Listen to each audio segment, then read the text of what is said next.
사자굴에서도 당당한 믿음, 다니엘 이야기. 여러분 안녕하세요. 오늘도 성경 속 놀라운 이야기를 들려드릴 시간입니다.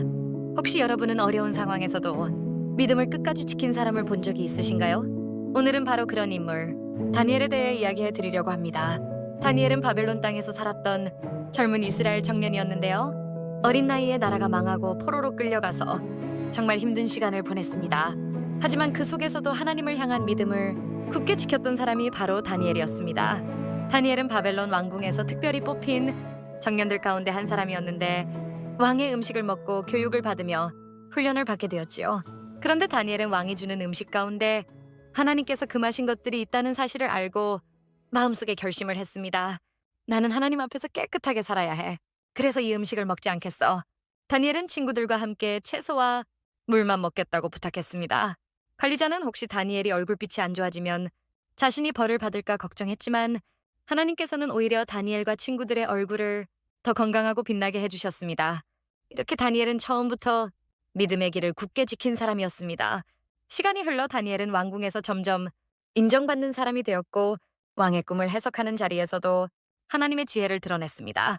바벨론 왕 느부갓네살은 무서운 꿈을 꾸었는데 아무도 그 꿈을 해석할 수 없었습니다. 하지만 다니엘은 하나님께 지혜를 구했고 결국 왕에게 그 꿈의 뜻을 알려주었지요. 왕은 다니엘이 전하는 하나님의 능력을 보고 크게 감탄했습니다. 다니엘은 이렇게 지혜와 성실함으로 왕의 신임을 받았고 높은 자리에까지 오르게 되었습니다. 그러나 모든 일이 평탄하기만 한 것은 아니었습니다. 다니엘을 시기하는 사람들도 많았지요. 그들은 다니엘을 무너뜨리기 위해 계략을 꾸몄습니다.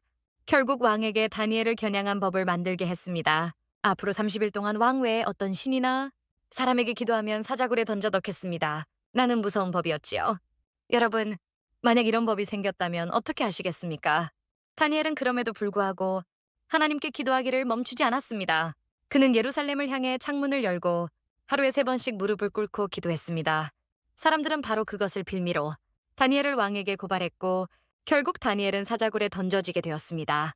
어두운 굴 안에서 굶주린 사자들이 포효하는 가운데 다니엘은 그 어느 때보다 하나님을 의지했습니다. 그리고 놀랍게도 하나님께서는 천사를 보내어 사자들의 입을 막아주셨습니다. 다니엘은 사자굴 속에서도 털끝 하나 다치지 않았습니다. 다음 날 아침 왕이 사자굴로 달려와서 다니엘을 부르며 울부짖었습니다. 다니엘아, 네가 섬기는 하나님이 너를 구해주셨느냐? 그때 다니엘은 당당하게 대답했습니다. 왕이시여, 하나님께서 천사를 보내셔서 사자들의 입을 막으셨습니다. 왕은 크게 기뻐했고 다니엘을 꺼내어 다시 존귀한 자리에 앉혔습니다. 그리고 모든 나라 백성들에게 다니엘의 하나님을 경외하라고 명령했습니다. 이 이야기를 통해 우리는 알 수 있습니다. 믿음을 지키는 것은 때로 큰 위험을 감수하는 일이 될 수도 있습니다. 하지만 하나님께서는 언제나 믿음의 사람과 함께 하시고 그 길을 지켜주십니다. 네, 여러분 다니엘처럼 어려움 속에서도 하나님께 기도하며 믿음을 지키는 용기를 가지시길 바랍니다. 혹시 주변 친구들이 여러분을 놀리거나 이해하지 못하더라도 하나님을 향한 마음을 포기하지 마시기 바랍니다. 하나님께서 분명히 여러분을 지켜주시고 더 크게 쓰실 것입니다. 오늘의 이야기를 통해 저도 다시 한번 결심하게 됩니다. 나도 다니엘처럼 어떤 상황에서도 하나님을 의지하며 기도하는 삶을 살아야겠다. 여러분도 같은 마음이 되셨으면 좋겠습니다. 오늘은 다니엘의 이야기를 함께 나누어 보았습니다. 끝까지 믿음을 지킨 다니엘의 모습처럼 우리도 하나님 앞에서 당당한 믿음의 사람이 되기를 바랍니다.